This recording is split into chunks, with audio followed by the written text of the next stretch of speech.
안녕하세요. 부자금의 김인성입니다. 오늘도 수익형 부동산으로 많은 사람들이 관심을 가지고 투자하고 있는 다가구 주택을 가지고 왔습니다. 같이 분석 한번 해볼까요? 위성에서 본 해당 물건지 주변 환경입니다. 오늘의 물건은 수익형 부동산인 다가구 주택입니다. 다가구 주택은 임대 수요가 중요합니다. 이 화성시는 경기도에서 가장 넓은 면적을 차지하고 있는 도시죠.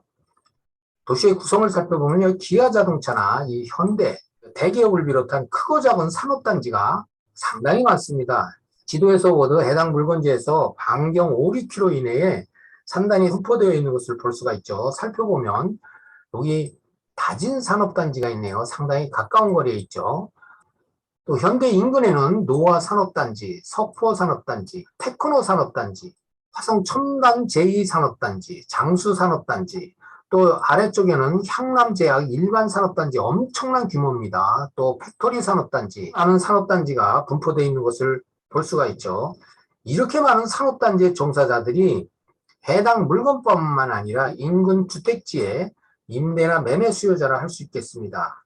그런 두터운 수요층을 가진 지역의 물건이라 할 수 있죠. 또 교통 요건도 보면 가까운 거리에 서해안 고속도로 IC와 평택 시흥간 IC가 인근에 있어서 시 외곽으로 이동하기가 상당히 편리한 그런 좋은 교통 요건을 가진 물건지라 할 수가 있겠습니다. 위성에서 가깝게 보는 해당 물건지 주변 환경입니다. 이 지역은 LH공사에서 분양한 택지로 아파트 단지 인근의 주거단지로 건물의 형태가 단독, 다가구, 근린주택이 혼재한 2종 주거지역입니다. 가까운 거리에 있는 이 지역은 상업지역 도심 번화가로 경제활동이 활발한 지역입니다. 산업단지의 종사자와 더불어서 주택의 매매나 임대 수요를 일으키는 중요한 요인이라 할 수 있습니다. 지적도입니다. 대리 형상이 다 같죠. LH에서 분양한 택지 분양이기 때문에 거의 그 면적이나 형상이 다 같습니다. 이 도로는 12m로 주차나 진입 여건이 상당히 좋아 보이죠. 물건지 주변 현황입니다. 도로가 깨끗하고 질서가 있고 정돈이 잘 된 주거지로 보이죠. 이 지역은 12m 도로를 끼고 단독주택, 근린주택, 다가구 주택이 혼재한 지역으로 도로 여건상 근린점포의 효용도가 높은데도 불구하고 다가구 주택으로 신축해서 임대 놓고 있는 건물들이 상당히 많습니다. 임대 수요가 많다는 그런 반증이죠. 해당 물건의 정면 모양입니다. 반듯하고 잘 지어진 건물로 보이죠. 1층은 근린 점포로 보이지만 내부를 주택으로 구조 변경해서 임대를 놓고 있는 그런 건물입니다. 물건의 내역을 보겠습니다. 사건 번호는 2021타경2188이고요. 매각일 2022년 7월 20일 수원지방법원입니다. 소재지는 경기 화성시 향남읍 행정리 420-7, 물건의 종류는 다가구 주택이고요. 매각 대상은 토지 및 건물의 제시외 부분이 있습니다. 포함된 겁니다. 토지 면적은 260평방미터에 78.56평, 건물 면적은 410평방미터에 110.4평, 지상 3층에 11세대가 구성되어 있습니다. 감정가는 8억 2,183만 3,640원에 시작해서 최저 매각가가 5억 7,524만 8천원입니다. 30% 하락한 금액입니다. 우리가 일반 매매로 30% 하락해서 물건 사기는 상당히 힘든데, 이 경매 물건은 이런 특성상 이렇게 낮은 가격에 이제 우리가 살 수 있는 장점이 있는 것입니다. 내부 평면도입니다. 이 부분이 근린에서 구조 변경을 해서 룸으로 만들어낸 그런 부분입니다. 2층은 원룸 2세대, 투룸 2세대, 그래서 합이 4세대가 있고요. 3층은 원룸 1세대, 3룸 1세대, 이게 2세대, 총 11세대가 구성되어 있습니다. 이와 같은 룸이 배치가 다가구 주택에서는 가장 좋은 형태의 구조라 할 수 있습니다. 원룸, 투룸, 쓰리룸 이런 형태의 방위 구조로 공실률을 줄이고 단독주택 개념으로 주인이 거주하면서 수익을 올리는 그런 주택으로 많은 사람들이 선호하는 구조라고 보면 됩니다. 이런 구조가 다가구 주택의 투자 포인트로 다가구 주택 구입을 계획하는 사람들을 참고하세요. 기업, 니은, 이 디귿 부분은 제시의 부분입니다. 제시의 부분은 살펴보면 이게 보일러실입니다. 또 3층 이 부분은 발코니 부분에 샌드위치 판넬로 이렇게 증축을 해서 사용하고 있는 부분이고요. 이 부분은 옥탑 부분입니다. 옥상으로 나가는 계단이 있는 그런 부분이죠. 복도하고 계단 상황입니다. 깨끗하게 관리되고 유지되고 있는 그런 물건을 볼 수가 있죠. 출입문입니다. 상당히 깨끗하게 관리가 되고 있고 건물이 견고함을 보일 수가 있죠. 일반 건축물 관리대장입니다. 건축물 관리대장에 위반 건축물 내용이 기재가 안 돼 있는 걸로 보이죠. 사용 승인일은 2012년 10월 5일입니다.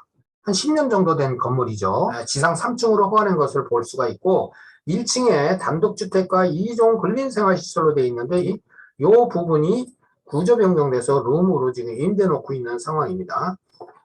이 지역은 2종 일반 주거 지역으로 일종 지구 단위 계획으로 그렇게 설정되어 있는 그런 지역이고 특별하게 일반 건축물 관리대장 하자가 없습니다. 방금 확인했던 내용은 이 법원 경매 정보를 내용으로 확인한 금액입니다.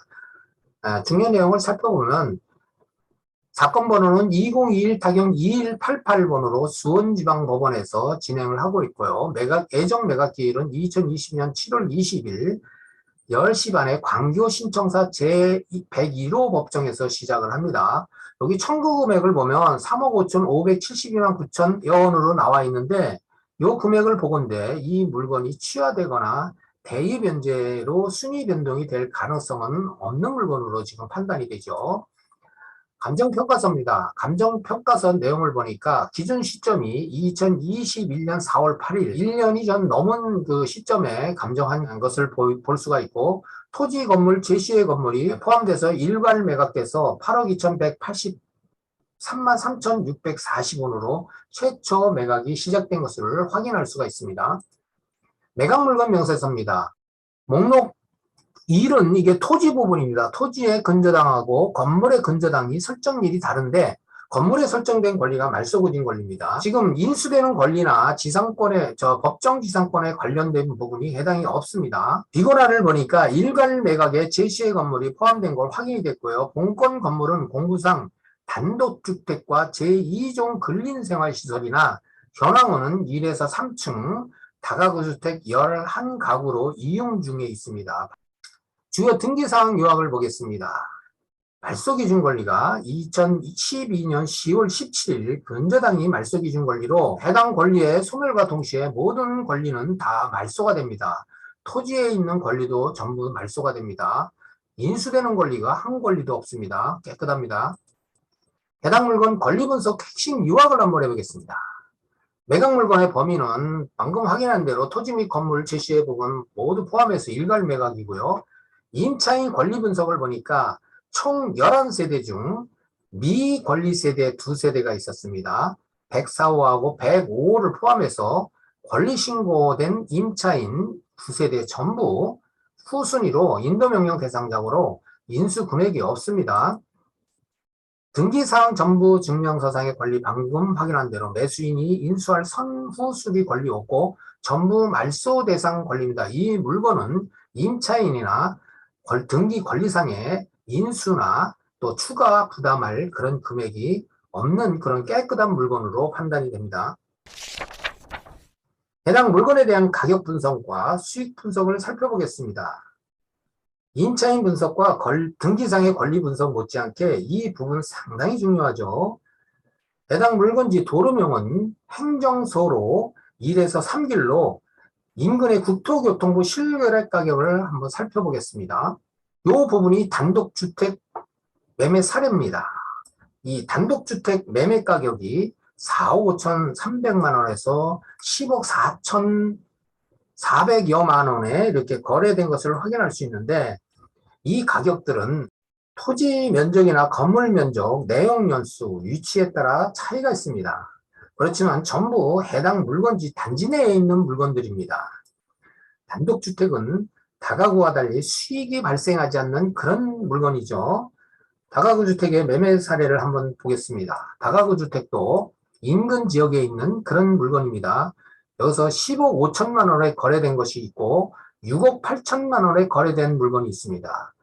높은 가격, 낮은 가격을 빼니까 평균이 한 8억 5천만 원 정도에 거래된 것을 우리가 확인할 수가 있습니다. 그렇다 보면 우리 물건의 감정 가격이 적정 가격으로 이렇게 평가할 수가 있죠. 권리 신고된 임대 보증금을 살펴보면 2017년에서 2020년도의 기준 금액이 보증금 5억 5,300만 원에 월 30만 원. 여기에 이제 미신고된 두 세대를 포함한 금액입니다. 신고된 금액하고 현재 금액은 상당한 차이가 좀 있겠죠. 권리 신고된 월세를 보증금으로 전환을 하면 임대 보증금 총액이 오늘의 물건 최저 입찰 금액보다 높은 금액이 나오죠. 이 물건은 현 시세에 맞는 임대 보증금의 정도에 따라 무피 투자이거나 단독주택 구입 금액보다도 훨씬 적은 금액으로 거주하면서 월세 수익까지도 만들 수 있는 그런 매력적인 물건으로 판단됩니다. 이 물건에 대해서 정보지의 분석 내역과 공부상의 권리 분석, 그리고 임장 활동을 통해 매매 가격과 임대 시세를 잘 파악을 하셔서 좋은 결과 있기를 바랍니다. 구독과 좋아요는 영상 제작에 큰 힘이 됩니다. 여기까지입니다. 감사합니다.